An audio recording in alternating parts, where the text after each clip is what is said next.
অরুণিমা ম্যাডামকে সবাই এক ডাকে চেনে। বয়স হয়েছে, মাথার চুলে পাক ধরেছে, কিন্তু তার পড়ানোর আগ্রহ বা ভালোবাসা এতটুকুও কমেনি। তার জীবনের বেশিরভাগ সময় কেটেছে এই স্কুলের ছোট ছোট ছেলে মেয়েদের সাথে। এই স্কুলটা তার নিজের হাতে গড়া, তার জীবনের প্রতিটা মুহূর্তের সাক্ষী।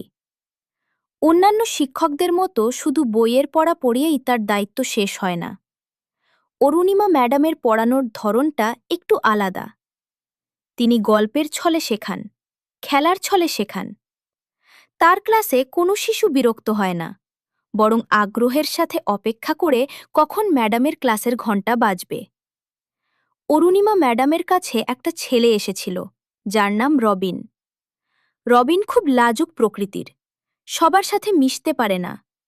তার বাবা মা তাকে নিয়ে খুব চিন্তিত। স্কুলে সে চুপচাপ এক কোণে বসে থাকত, কারো সাথে কথা বলতো না। এই ছেলেকে দেখে অরুণিমা ম্যাডাম বুঝতে পারলেন তাকে বিশেষ যত্ন নিতে হবে। প্রথম দিকে রবিন ম্যাডামের থেকে দূরে থাকত। ম্যাডাম তাকে নিজের কাছে ডাকলেন, গল্পের বই পড়তে দিলেন।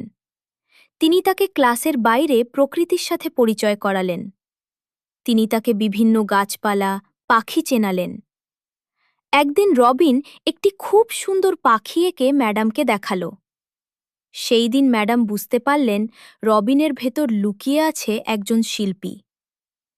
তারপর থেকে ম্যাডাম রবিনের প্রতিভাকে আরও বেশি করে ফুটিয়ে তুলতে সাহায্য করলেন। তিনি তাকে স্কুলের বিভিন্ন অনুষ্ঠানে ছবি আঁকার সুযোগ করে দিলেন। ধীরে ধীরে রবিন সবার সামনে কথা বলতে শুরু করল, সবার সাথে মিশতে শুরু করল।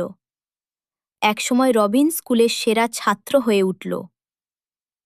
এই গল্পটা শুধু রবিন আর অরুণিমা ম্যাডামের নয়, এই গল্পটা অরুণিমা ম্যাডামের মতো হাজারো শিক্ষকের, যারা শুধু পড়ান না, তারা একজন শিশুর জীবনে আলোর দিশা দেখান। তারা শুধু জ্ঞান দেন না, তারা একজন শিশুর ব্যক্তিত্বকেও গড়ে তোলেন। অরুণিমা ম্যাডাম বলেন, আমার জীবনে সবচেয়ে বড় সম্পদ হল এই শিশুরা, তাদের হাসি আর তাদের জীবনের ছোট ছোট সাফল্য। প্রিয় বন্ধুরা, আমাদের এই গল্পটি ভালো লাগলে এবং আরও নতুন নতুন গল্প পেতে হলে প্লিজ চ্যানেলটি লাইক ও সাবস্ক্রাইব করুন।